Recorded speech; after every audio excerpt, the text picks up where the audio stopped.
Hai semua, apa khabar?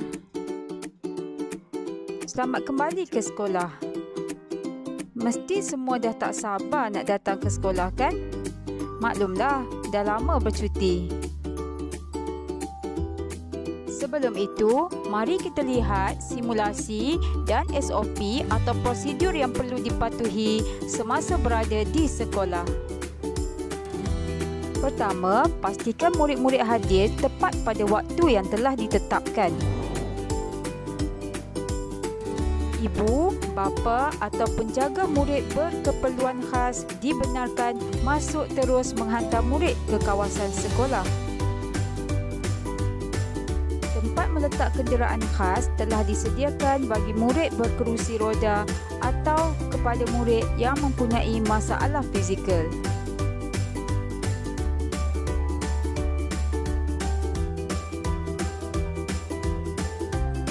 Guru yang bertugas akan mengambil bacaan suhu murid dan jika didapati suhu murid melebihi 37.5 darjah Celsius, ibu bapa perlu membawa pulang murid untuk mendapatkan rawatan. Murid perlu memakai pelitup muka sepanjang berada di sekolah.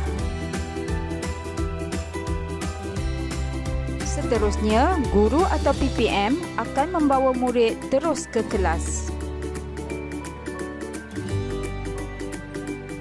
Bagi murid lain, ibu, bapa atau penjaga boleh terus menghantar murid di hadapan foyer. Bacaan suhu murid akan diambil oleh guru bertugas semasa murid berada di dalam kereta. Murid juga diberi pilihan untuk terus ke foyer pejabat untuk mendapatkan bacaan suhu. Pastikan murid menggunakan hand sanitizer yang telah disediakan sebelum masuk ke kelas masing-masing.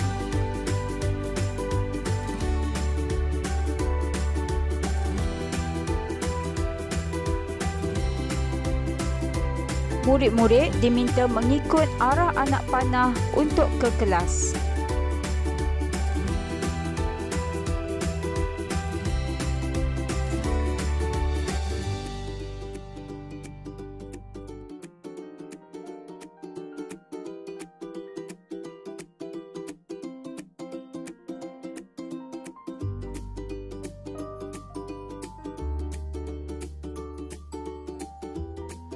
Apabila tiba di kelas, murid dikehendaki mengambil tempat masing-masing mengikut nama yang telah ditetapkan di meja tulis.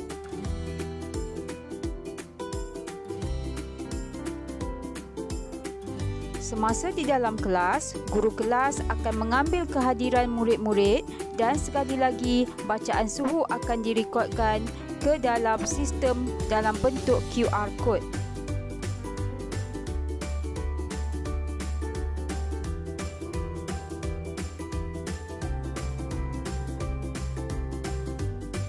Murid-murid dikehendaki duduk di tempat masing-masing dan tidak bergerak ke tempat lain kecuali diarahkan oleh guru.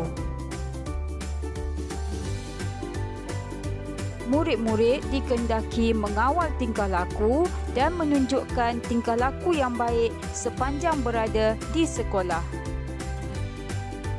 Murid-murid perlu menjaga kebersihan diri dan boleh menggunakan hand sanitizer yang telah disediakan di hadapan kelas.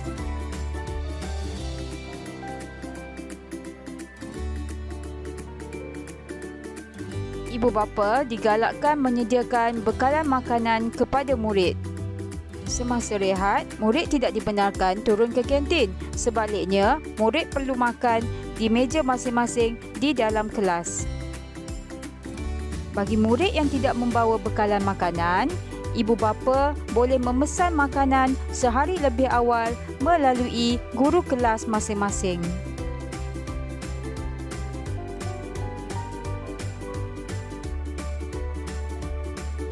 Jom kita lihat pula apakah SOP yang perlu dipatuhi semasa berada di tandas. Sebelum ke tandas, murid-murid perlu mendapatkan kebenaran daripada guru untuk ke tandas. Hanya 3 orang murid dibenarkan berada di tandas pada satu masa yang telah ditetapkan. Selepas menggunakan tandas, pastikan murid mencuci tangan menggunakan 7 langkah mencuci tangan dengan betul yang telah dipelajari.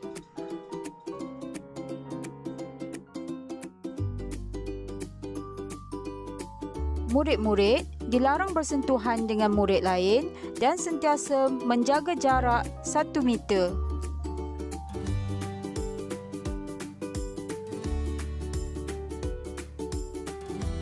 Sebelum balik, murid-murid dikehendaki beratur dan berdiri di petak yang telah disediakan.